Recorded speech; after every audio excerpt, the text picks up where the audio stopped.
Okay, so today is St. Patrick's Day, March 17, 2022. It's actually funny. I really didn't notice it was St. Patrick's Day. A lot of people really weren't wearing green because I guess everybody was preoccupied or something. But ultimately, Russia's still doing its thing over there in Ukraine. And America claims that we're going to send switchblade drones over there.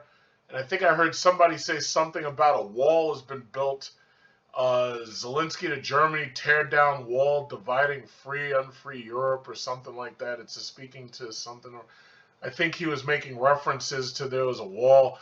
Well, the bottom line is, as far as Ukraine goes, and the reason why it's important to talk about Ukraine is that Ukraine and their war with Russia, I'm calling it a war because as far as I'm concerned, war means we are right. And in this case, Russia says we are right. And they have the power and the know-how to basically take Ukraine out. So as far as I'm concerned, it's a war. Even though Russia doesn't want you to call it a war, I'm calling it a war. But at any event, um, Zelensky was begging for America to get involved. It appears to me that America is not getting involved because they already know that there's no such thing as limited war with Russia or China. They know that this is not a country they can just as easily bully.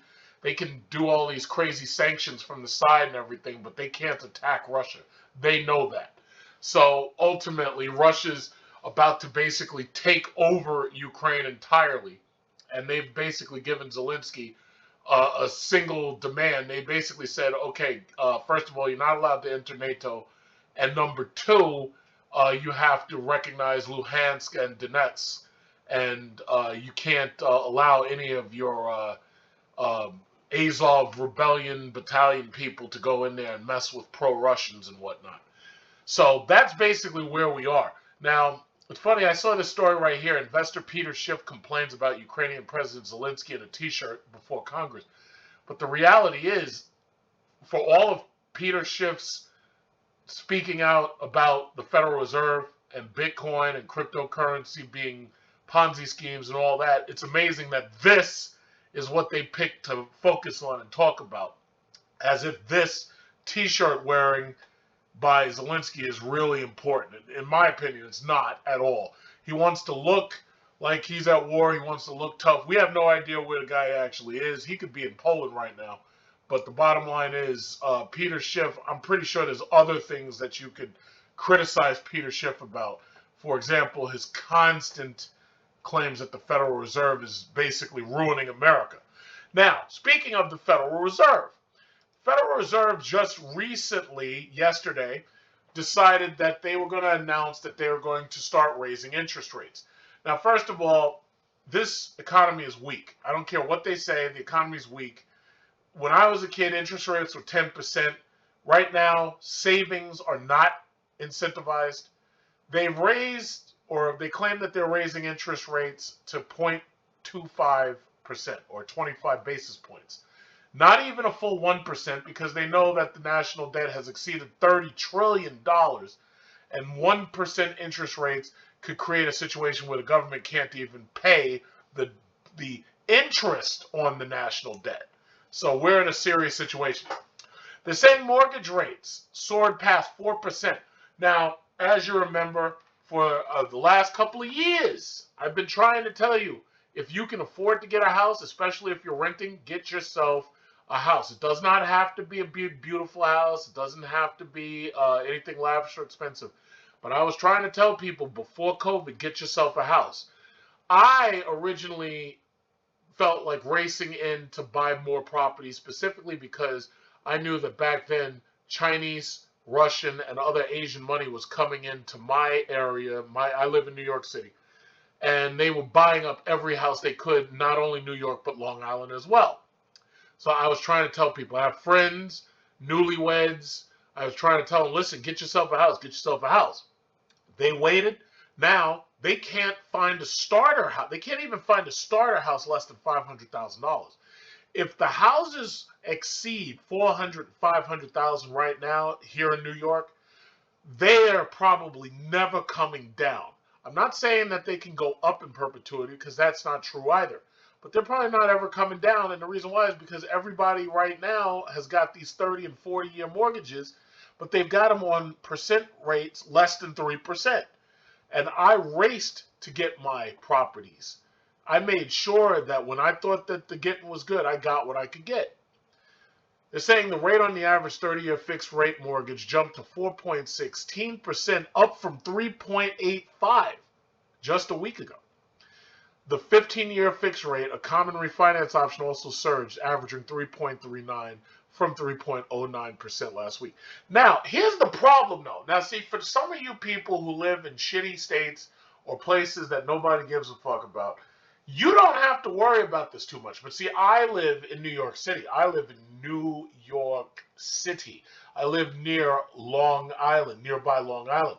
And the issue ultimately is when interest rates go up, home values go down. Now, when home values go up, interest rates come down. There's like an inverse relationship there. Why? Well, because if housing prices go up, it means that fewer people can afford that house. And therefore, housing prices, when those go up, in order to try to get people to bother to try to get a mortgage, they have to lower interest rates. The reverse is true. If interest rates go higher, people can't afford to take out the loans. So if they can't afford to take out the loans, then the demand decreases and the supply of houses goes up. So there's an inverse relationship there. Now, here in New York, we don't really feel that inverse relationship that much. Housing is high because of external factors. Airbnb will pay you to rent out your house to Syrians, Afghanis, Americans who've lost their properties, and probably now Ukrainians who are coming here as refugees. There are companies, there's Section 8, the government itself will pay you money. And I think I've showed you this before. Airbnb offers money, pays to take in refugees. They actually pay you money to help cover. Look at this. Airbnb.org, with Airbnb support, has committed to cover the cost of housing 20,000 refugees worldwide. None of this would be possible without the help, blah, blah, blah, blah, blah. Airbnb is paying you to take in Jamila right here. They're paying you to host a refugee. So if you have, now I want you to think about it. California is so fucked up because of the Democrats and the liberals running that place, that California has to beg people to take in the homeless. But Airbnb is busy paying you to take in Jamila right here. So just keep that in mind. Yes, I know I sound absurd, but I'm doing that on purpose. Host a refugee. How hosting works. You'll provide a comfortable bed, basic amenities, like you got to have, obviously, a toilet, you got to have cable TV, you got to have a kitchen or something where Jamila can cook. Airbnb Air partners with resettlement agencies that screen refugee guests for eligibility and assist them. So I'm assuming they're not going to send a jihadist to my house that wants to kill me and cut my head off because I decided to have a pork sandwich. I hope they don't do that. Airbnb provides hosts with air cover. $1 million in liability insurance. $1 million in damage protection. So if your house is worth less than $1 million, they are paying you to take in Svetlana right here and her husband, Boris. So they're paying you to take in these refugees right here. They're paying you to take in Marisol. So I'm trying to figure this out. I'm like, wait a minute. California is begging homeowners to take in the homeless. Airbnb is begging me to take in refugees. What's going on here? I can't even begin to think about this shit. The reason why our mortgage rates are fucked up, and the reason why our housing availability is the lowest it's ever been in my lifetime, is simply because speculation on housing has caused people to run out and buy houses, businesses, conglomerates, foreign money, buying up all goddamn houses. So guess what? Now, if you're newlyweds like my friend and his wife, you can't find a house. You know why you can't find a house? Because Airbnb is convincing you to buy it so you can take in Marisol right here. That's why. So I'm not blaming anybody per se because, you know, I believe in the free market, unlike these Democrats and unlike some of these Republican fake rhinos that are in office. But this is just what it is. And that's the reason why I was trying to get a third house. But right now, if I want a third house, I'd have to pay $600,000. That's not happening. I'm not paying $600,000 for another house. I'm not doing it. The two houses that I have right now cost less than $300,000. There's no fucking way I would pay $600,000 for a third property. No way. No way. Because I know that the inflation is what pushed that price to $600,000. That place, the place I was looking at, it's not even worth more than $400,000. In fact, that's a crazy number. It's not even worth more than $300,000, and the property taxes are high. No way in hell. So as you can see, the Federal Reserve claims that they're raising these interest rates. They're trying to make it so that the bonds have an actual yield instead of basically being damn near zero. So now they've raised interest rates. Housing prices here are still high. They're not coming down anytime soon. And that's the ball game. That's where we are. They're saying the year started with a shortage of 5.8 million new single-family homes. A shortage. A result of a decade worth of underbuilding. See, here's the problem. Back in 2001, the idea was that there was too much supply, so what they needed to do was take the houses and burn them. Like, they really said crazy shit like that.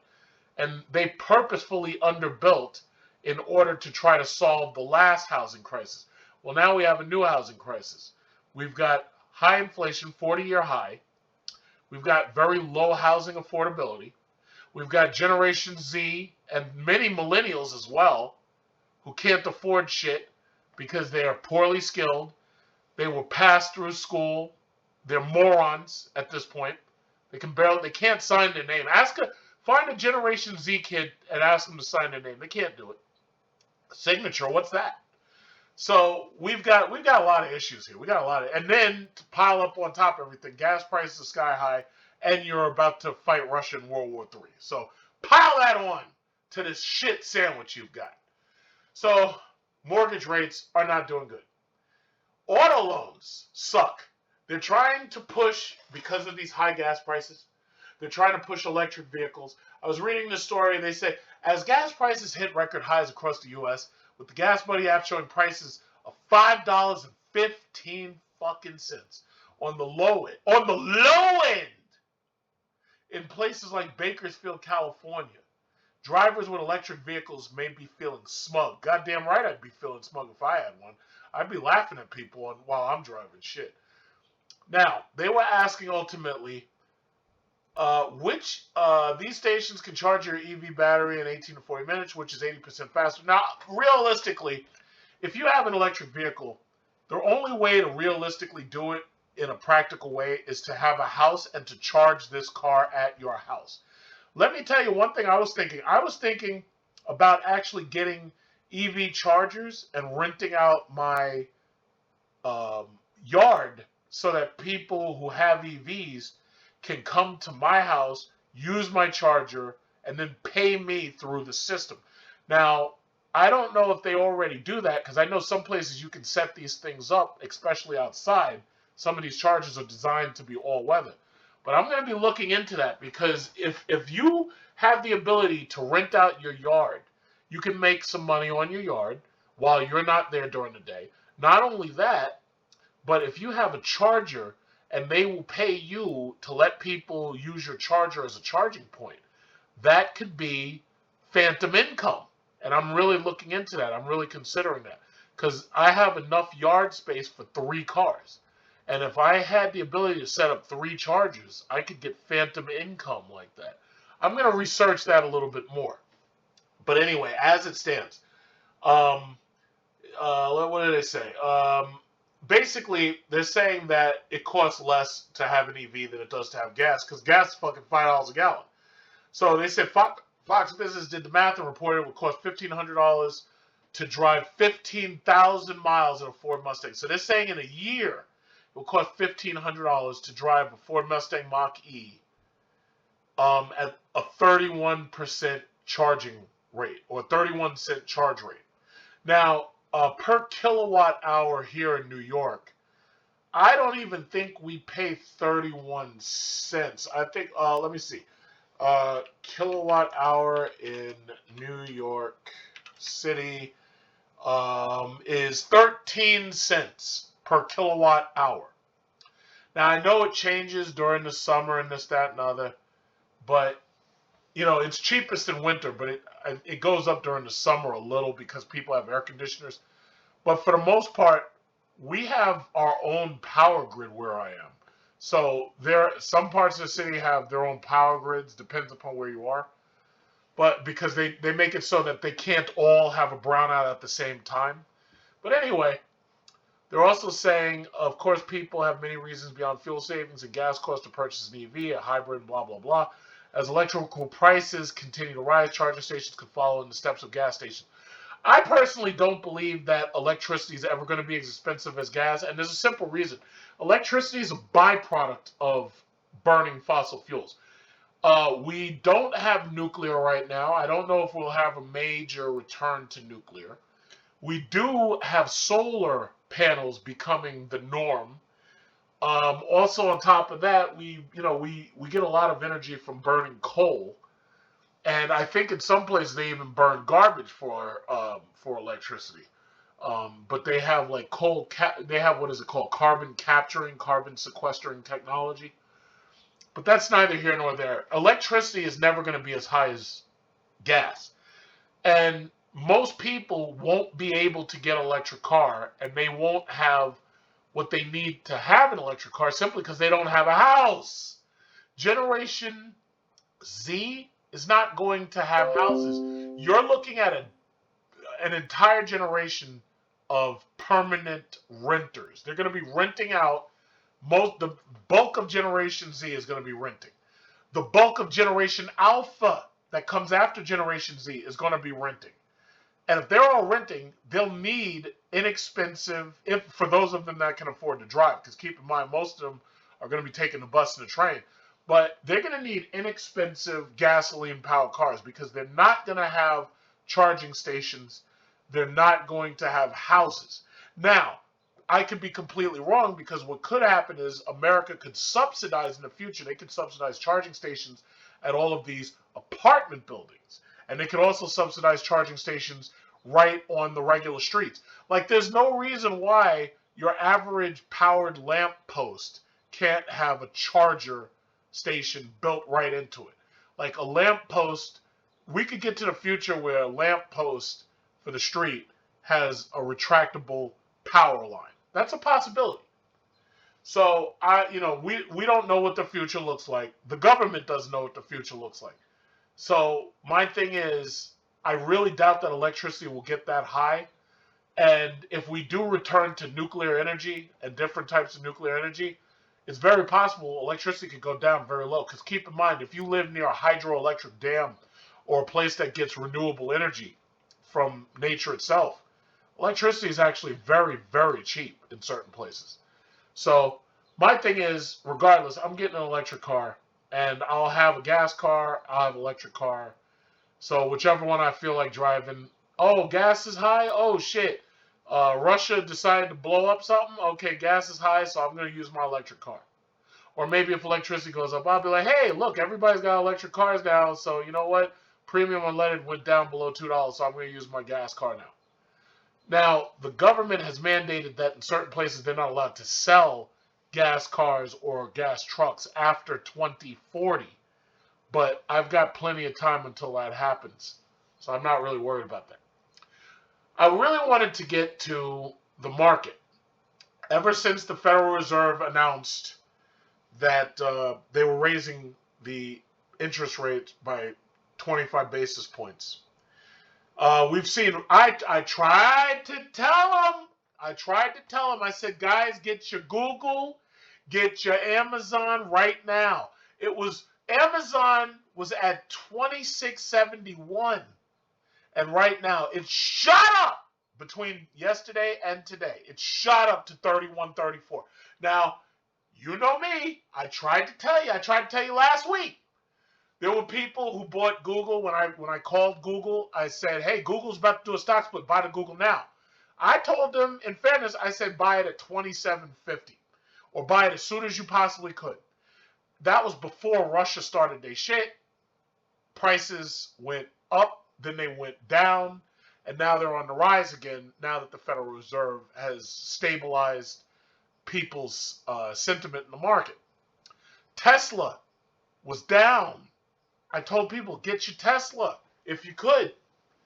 But I really said focus on Google and Amazon. Now look at Tesla. It's back to $868. But then again, I told people to buy Tesla when they did the stock split. If you didn't get in during the stock split, I don't know what to tell you. But Google and Amazon are about to do the stock split. So if you don't get in now, I don't know what to tell you. I don't know what to tell you. All I can say is I tried. I tried to tell people get in on Apple and Amazon and Nvidia. When they did the stock, I tried to tell you, but y'all wanted to invest in Shiba Inu. So listen. I tried. I tried my best. I tried. So the market has actually been considerably up. Bank stocks are up. I told you about, obviously, oil stocks. Obviously, I told you. So let's see what I told you to buy. What did I tell you to buy? BP. Sunoco, look at Sunoco. Shell. Occidental Petroleum was actually a Warren Buffett play, but I followed what he did. So, Oxy. Exxon, look at this shit, through the fucking roof. Valero. Chevron. I mean, I tried. Listen, I tried, but y'all wanted to invest in Bitcoin. Naive Bukele in El Salvador, where the hell is he? I tried to tell him, I said, Naive Bukele, invest in oil. What did he do? Oh, no. I'm hodling Bitcoin. Yeah, okay. All right, how'd that turn out, Naive? It's a damn shame. If I could have had access to the El Salvadorian people's money, I would have rolled their money into oil stocks and bank stocks, and right now the El Salvadorian people would be kissing my feet like Jesus. But they've got Naive Bukele. Oh, you know what we're gonna do? We're gonna put it all on Bitcoin at $50,000. But if it had been me, I would have taken the El Salvadorian people's money. I would have put it into lithium mining, gas, oil stocks, some tech stocks.